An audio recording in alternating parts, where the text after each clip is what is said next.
Chapter 11. Trawler marries fourth. I was on a subway somewhere in Brooklyn when I saw that headline. The paper that bannered it belonged to another passenger. The only part of the text I could read. Rutherford, Rusty Trawler, the millionaire playboy often accused of pro-Nazi sympathies, eloped to Greenwich yesterday with a beautiful... Not that I wanted to read any more. Holly had married him. Well. I wish I were under the wheels of the train. But I'd been wishing that before I spotted the headline. For a head full of reasons, I hadn't seen Holly, not really, since our drunken Sunday at Joe Bell's bar. The intervening weeks had given me my own case of the mean Reds. First off, I'd been fired from my job, deservedly, and for an amusing misdemeanor too complicated to recount here. Also, my draft board was displaying an uncomfortable interest, and having so recently escaped the regimentation of a small town, the idea of entering another form of disciplined life made me desperate. Between the uncertainty of my draft status and a lack of specific experience, I couldn't seem to find another job. That was what I was doing on a subway in Brooklyn, returning from a discouraging interview with an editor of the now defunct newspaper PM. All this, combined with the city heat of the summer, had reduced me to a state of nervous inertia. So I more than half meant it when I wished I were under the wheels of the train. The headline made the desire quite positive. If Holly could marry that absurd fetus, then the army of wrongness rampant in the world might as well march over me.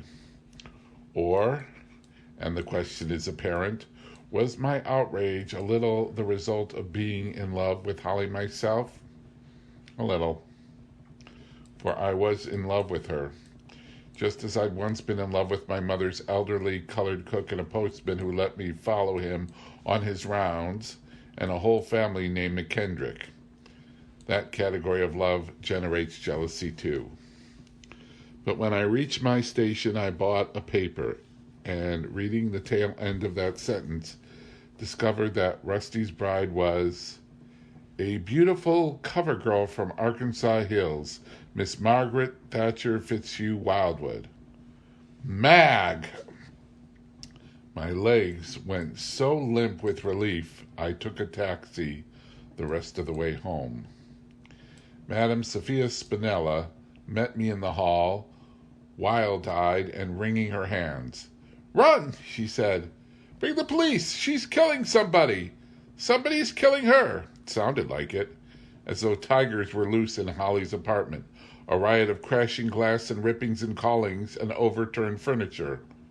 But there were no quarreling voices inside the uproar, which made it seem unnatural. "Run!" shrieked Madame Spinella, pushing me. "Tell the police murder!" I ran, but only upstairs to Holly's door. Pounding on it had one result. The racket subsided, stopped altogether. But leading to let me in went unanswered, and my efforts to break down the door merely culminated in a bruised shoulder. Then below I heard Madame Spinella commanding some newcomer to go for the police. "Shut up," she was told, "and get out of the way." It was Jose Ibarra Jaeger. Looking not at all the smart Brazilian diplomat, but sweaty and frightened, he ordered me out of his way, too, and using his own key opened the door. "In here, Dr. Goldman," he said, beckoning to a man accompanying him. Since no one prevented me, I followed them into the apartment, which was tremendously wrecked. At last the Christmas tree had been dismantled, very literally.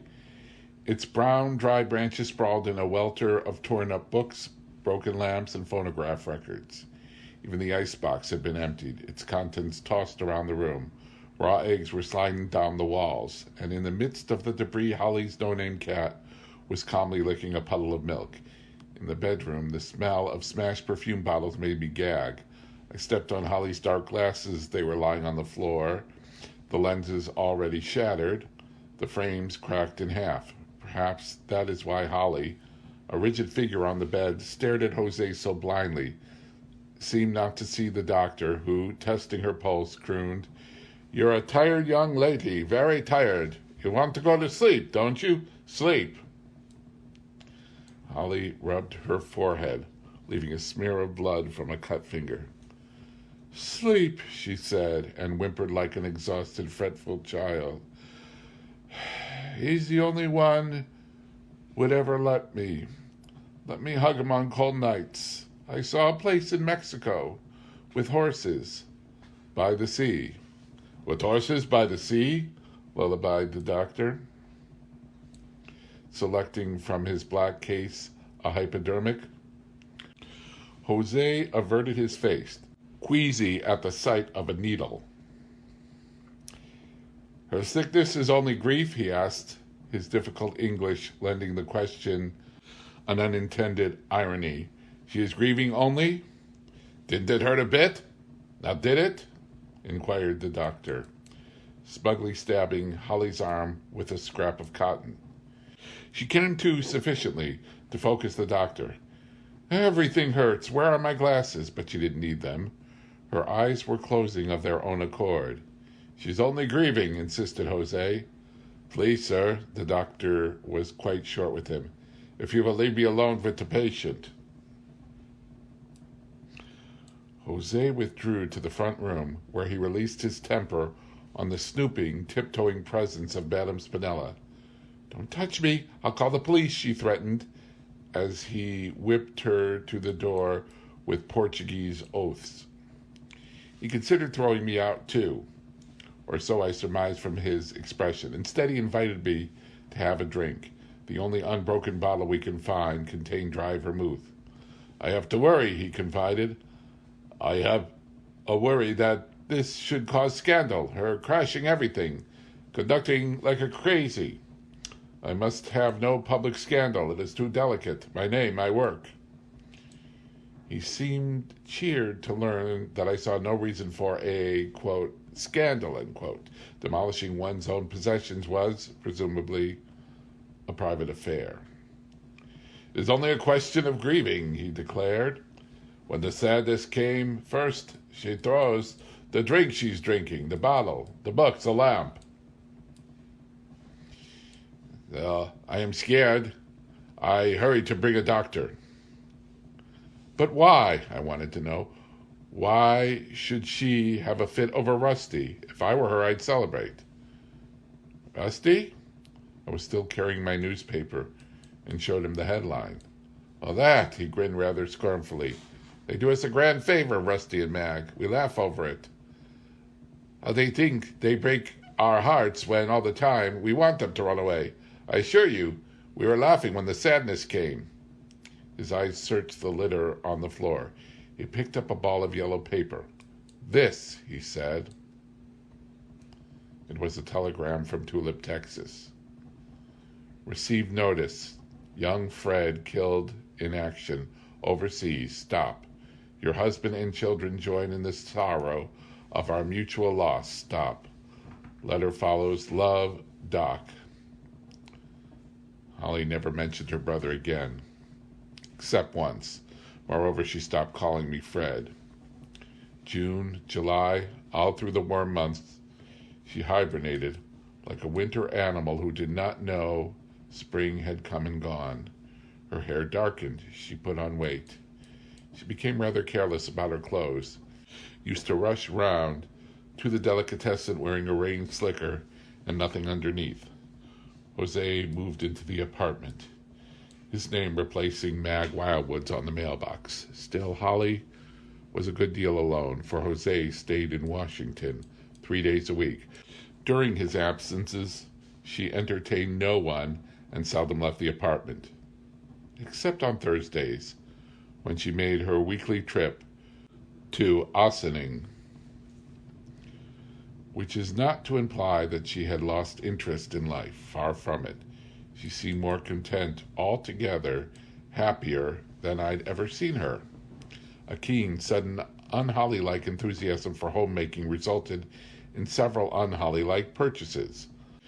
At a Park Bernay auction, she acquired a Stagget Bay hunting tapestry, and from the William Randolph Hearst estate, a gloomy pair of Gothic, quote, easy, end quote, chairs. She bought the complete modern library, shelves of classical records, innumerable, Metropolitan Museum reproductions, including a statue of a Chinese cat that her own cat hated and hissed at and ultimately broke, a wearing mixer and a pressure cooker, and a library of cookbooks. She spent whole Hausfrau afternoons slopping about in the sweatbox of her midget kitchen. Jose says I'm better than the colony. Really, who would have dreamed I had such a great natural talent? A month ago I couldn't scramble eggs. And still couldn't, for that matter. Simple dishes, steak, a proper salad were beyond her. Instead, she fed Jose, and occasionally myself, outrage soups. Brandied black terrapin poured into avocado shells. Neroish novelties, roasted pheasants stuffed with pomegranates and persimmons, and other dubious innovations. Chicken and saffron rice served with chocolate sauce. Quote, an East Indian classic, my dear, end quote. Wartime sugar and cream rationing restricted her imagination when it came to sweets. Nevertheless, she once managed something called tobacco tapioca. Best not to describe it. Nor describe her attempts to master Portuguese, an ordeal as tedious to me as it was to her. For whenever I visited her, an album of Linguaphone records never ceased rotating on the phonograph. Now, too, she rarely spoke a sentence that didn't begin, after we're married, or when we move to Rio. Yet Jose had never suggested marriage. She admitted it. But after all, he knows I'm preggers. Well, I am, darling, 6 weeks gone. I don't see why that should surprise you. It didn't me. No impubit. I'm delighted. I want to have at least 9. I'm sure some of them will be rather dark. Jose has a touch of Le Negre. I suppose you guessed that, which is fine by me. What could be prettier than a quite cootie baby with bright green, beautiful eyes? I wish, please don't laugh, but I wish I'd been a virgin for him, for Jose. Not that I've warmed the multitude, some people say. I don't blame the bastards for saying it. I've always thrown out such a jazzy line. Really, though, I towed it up the other night, and I've only had 11 lovers. Not counting anything that happened before I was 13, because after all, that just doesn't count. 11. Does that make me a whore? Look at Mag Wildwood, or Honey Tucker, or Rose Ellen Ward. They've had the old clap your hands so many times it amounts to applause. Of course, I haven't anything against whores, except this. Some of them may have an honest tongue, but they all have dishonest hearts. I mean, you can't bang the guy and cash his checks and at least not try to believe you love him. I never have.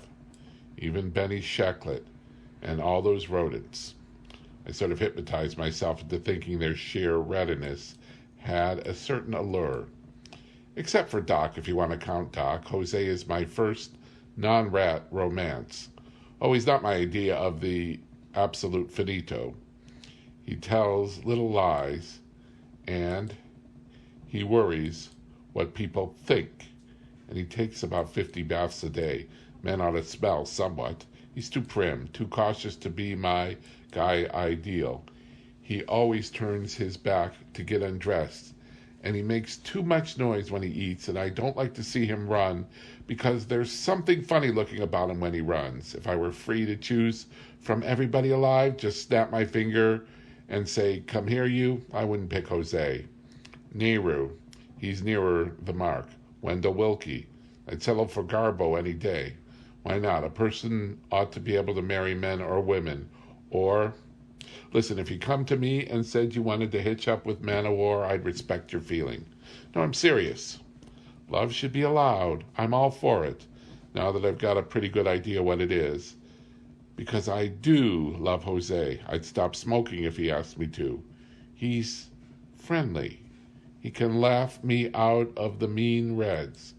Only I don't have them much anymore, except sometimes, and even then, they're not so hidiola that I gulp Seconal or have to haul myself to Tiffany's. I take this suit to the cleaner, or stuff some mushrooms, and I feel fine, just great. Another thing, I've thrown away my horoscopes. I must have spent $1 on every goddamn star in the goddamn planetarium. It's a bore, but the answer is good things happen to you if you are good. Good? Honest is more what I mean. Not law type honest. I'd rob a grave. I'd steal 2 bits off a dead man's eyes if I thought it would contribute to the day's enjoyment. But unto thyself type honest. Be anything but a coward, a pretender, an emotional crook, a whore.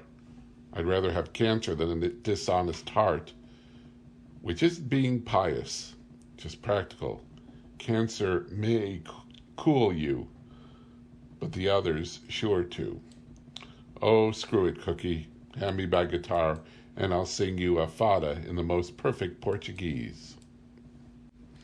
Those final weeks, spanning end of summer and the beginning of another autumn, are blurred in memory, perhaps because our understanding of each other had reached that sweet depth where 2 people communicate more often in silence than in words. An affectionate quietness replaces the tensions, the unrelaxed chatter and chasing about that produce a friendship's more showy, more, in the surface sense, dramatic moments. Frequently, when he was out of town, I developed hostile attitudes toward him, seldom used his name. We spent entire evenings together during which we exchanged less than 100 words. Once, we walked all the way to Chinatown, ate a chow mein supper, bought some paper lanterns and stole a box of joss sticks, then moseyed across the Brooklyn Bridge, and on the bridge, as we watched seaward moving ships pass between the cliffs of burning skyline, she said, "Years from now, years and years, one of those ships will bring me back, me and my 9 Brazilian brats, because yes, they must see this, these lights, the river." I love New York even though it isn't mine, the way something has to be, a tree or a street or a house, something, anyway, that belongs to me because I belong to it. And I said, "Do shut up," for I felt infuriatingly left out, a tugboat in dry dock while she, glittery voyager of secure destination, steamed down the harbor with whistles whistling and confetti in the air. So the days, the last days, blow about in memory, hazy, autumnal, all alike as leaves, until a day unlike any other I've lived. Chapter 12. It happened to fall on the 30th of September, my birthday, a fact which had no effect on events, except that, expecting some form of monetary remembrance from my family, I was eager for the postman's morning visit. Indeed, I went downstairs and waited for him. If I had not been loitering in the vestibule, then Holly would not have asked me to go horseback riding, and would not, consequently, have had the opportunity to save my life. "Come on," she said, when she found me awaiting the postman. "Let's walk a couple of horses around the park." She was wearing a windbreaker and a pair of blue jeans and tennis shoes. She slapped her stomach, drawing attention to its flatness. "Don't think I'm out to lose the air, but there's a horse, my darling old Mabel Minerva. I can't go without saying goodbye to Mabel Minerva. Goodbye? A week from Saturday, Jose bought the tickets. In rather a trance, I let her lead me down the street.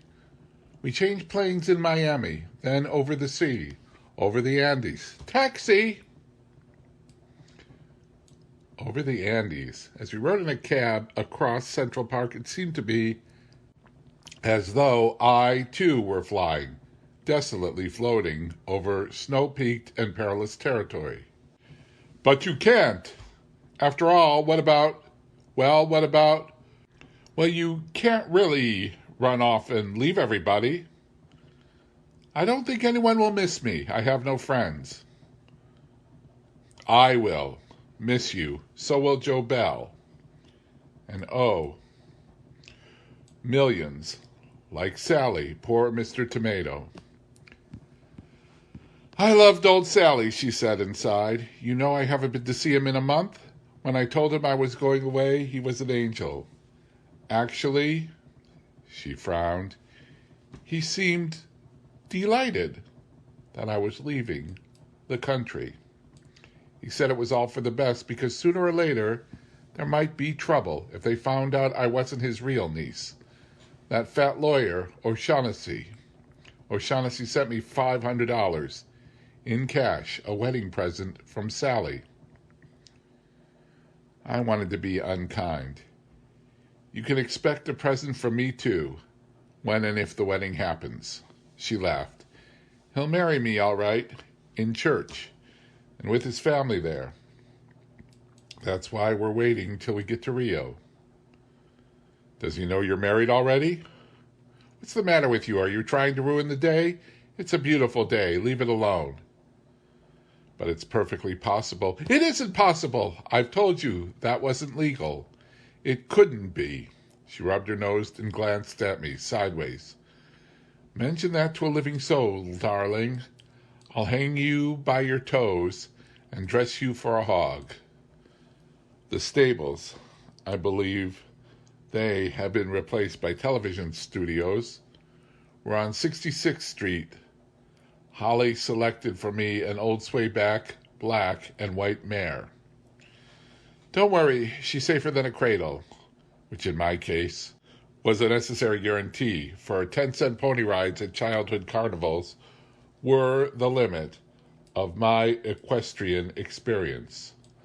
Holly helped hoist me into the saddle, then mounted her horse, a silvery animal that took the lead as we jogged across the traffic of Central Park West and entered a riding path dappled with leaves. Denuding breezes danced about.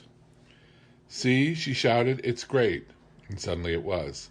Suddenly watching the tangled colors of Holly's hair flash in red-yellow leaf light, I loved her enough to forget myself, my self-pitying despairs, and be content that something she thought happy was going to happen.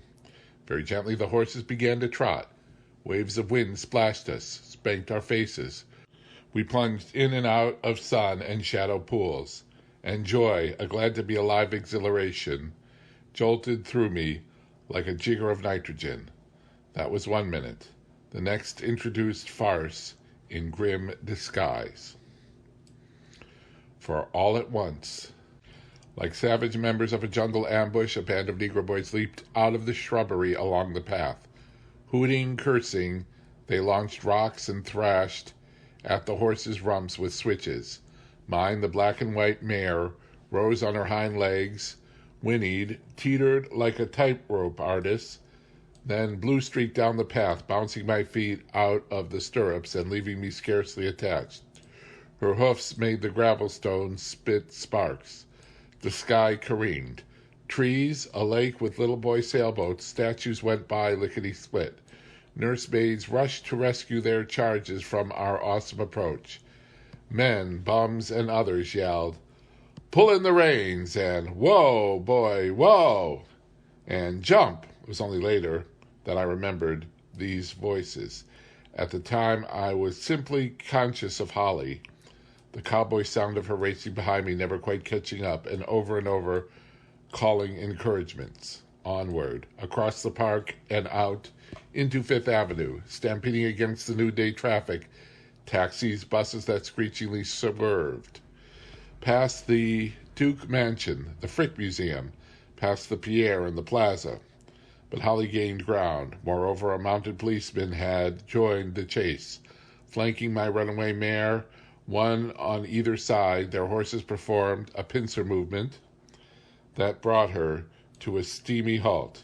It was then at last that I fell off her back. Fell off and picked myself up and stood there, not altogether certain where I was. A crowd gathered. The policeman huffed and wrote in a book. Presently he was most sympathetic, grinned, and said he would arrange for our horses to be returned to their stable. Holly put us in a taxi. "Darling, how do you feel?" "Fine." "But you haven't any pulse," she said, feeling my wrist. "Then I must be dead." "No, idiot, this is serious. Look at me." The trouble was, I couldn't see her. Rather, I saw several Hollies, a trio of sweaty faces so white with concern that I was both touched and embarrassed. "Honestly, I don't feel anything except ashamed." "Please, are you sure? Tell me the truth. You might have been killed." But I wasn't, and thank you for saving my life. You're wonderful, unique. I love you. "Damn fool," she kissed me on the cheek. Then there were 4 of her, and I fainted, dead away. Chapter 13. That evening, photographs of Holly were front-paged by the late edition of the Journal American and by the early editions of both the Daily News and Daily Mirror. The publicity had nothing to do with runaway horses. It concerned quite another matter, as the headlines revealed. "Playgirl arrested in narcotics scandal," Journal American. "Arrest dope smuggling actress," Daily News. "Drug ring exposed, glamour girl held," Daily Mirror. Of the lot, the news printed the most striking picture. Holly, entering police headquarters, wedged between 2 muscular detectives, one male, one female. In this squalid context, even her clothes, she was still wearing her riding costume, windbreaker and blue jeans, suggested a gang mole hooligan, an impression, dark glasses, disarrayed coiffure, and a picayune cigarette dangling from sullen lips did not diminish. The caption read, 20-year-old Holly Golightly, a beautiful movie starlet and cafe society celebrity, DI alleges to be key figure in international drug smuggling racket linked to racketeer Salvatore Sally Tomato. Detectives Patrick Connor and Sheila Fezzanetti, left and right, are shown escorting her into 67th Street Precinct. See story on page 3. The story, featuring a photograph of a man identified as Oliver, quote, father, end quote, O'Shaughnessy, shielding his face with a fedora, ran 3 full columns. Here, somewhat condensed, are the pertinent paragraphs. Members of Cafe Society were stunned today by the arrest of gorgeous Holly Golightly, 20-year-old Hollywood starlet and highly publicized girl about New York. At the same time, 2 p.m., police nabbed Oliver O'Shaughnessy, 52, of the Hotel Seaboard, West 49th Street, as he exited from a Hamburg heaven on Madison Avenue. Both are alleged by District Attorney Frank L. Donovan to be important figures in the international drug ring dominated by the notorious mafia Führer Salvatore Sally Tomato, currently in Sing Sing serving a 5-year rap for political bribery. O'Shaughnessy, a defrocked priest variously known in crimeland circles as, quote, father, end quote, and, quote, the padre, end quote, has a history of arrests dating back to 1934 when he served 2 years for operating a phony Rhode Island mental institution, the Monastery. Miss Golightly, who has no previous criminal record, was arrested in her luxurious apartment at a swank East Side address. Although the DA's office has issued no formal statement, responsible sources insist the blonde and beautiful actress, not long ago the constant companion of multi-millionaire Rutherford Trawler, has been acting as a, quote, liaison, end quote, between the imprisoned Tomato and his chief lieutenant O'Shaughnessy. Posing as a relative of Tomato's, Miss Golightly is said to have paid weekly visits to Sing Sing, and on those occasions Tomato supplied her with verbally coded messages which she then transmitted to O'Shaughnessy. Via this link, Tomato, believed to have been born in Cefalù, Sicily, in 1874, was able to keep first-hand control of a worldwide narcotic syndicate with outposts in Mexico, Cuba, Sicily, Tangier, Tehran, and Dakar. But the DA's office refused to offer any detail on these allegations or even verify them. Tipped off, a large number of reporters were on hand at the East 67th Street precinct station when the accused pair arrived for booking. O'Shaughnessy, a burly red-haired man, refused comment and kicked one cameraman in the groin. But Miss Golightly, a fragile eyeful, even though attired like a tomboy in slacks and leather jacket, appeared relatively unconcerned. "Don't ask me what the hell this is about," she told reporters. "Parce que je ne sais pas, ma chérie." But I do not know, my dears. Yes, I have visited Sally Tomato. I used to go to see him every week. What's wrong with that? He believes in God, and so do I. Then under the subheading, admits own drug addiction. Miss Golightly smiled when a reporter asked whether or not she herself is a narcotics user.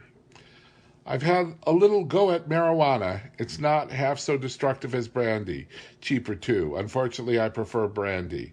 No, Mr. Tomato never mentioned drugs to me. It makes me furious, the way these wretched people keep persecuting him. He's a sensitive, a religious person, a darling old man." There is one especially gross error in this report. She was not arrested in her, quote, luxurious apartment, end quote. It took place in my own bathroom. I was soaking away my horse ride pains in a tub of scalding water laced with Epsom salts. Holly, an attentive nurse, was sitting on the edge of the tub, waiting to rub me with the Sloane's liniment and tuck me into bed. There was a knock at the front door. As the door was unlocked, Holly called, "Come in." In came Madame Sophia Spinella, trailed by a pair of civilian-clothed detectives, one of them a lady with thick yellow braids roped round her head. "Here she is, the wanted woman," boomed Madame Spinella, invading the bathroom and leveling a finger first at Holly's, then my nakedness. "Look, what a whore she is!" The male detective seemed embarrassed by Madame Spinella and by the situation, but a harsh enjoyment tensed the face of his companion. She plumped a hand on Holly's shoulder and, in a surprising baby-child voice, said, "Come along, sister. You're going places." Whereupon Holly coolly told her, "Get them cotton-picking hands off of me, you dreary, driveling old bulldyke," which rather enraged the lady. She slapped Holly damned hard, so hard her head twisted on her neck, and the bottle of liniment flung from her hand smithereened on the tile floor, where I, scampering out of the tub to enrich the fray, stepped on it and all but severed both big toes. Nude and bleeding, a path of bloody footprints, I followed the action as far as the hall. "Don't forget," Holly managed to instruct me as the detective propelled her down the stairs. "Please feed the cat."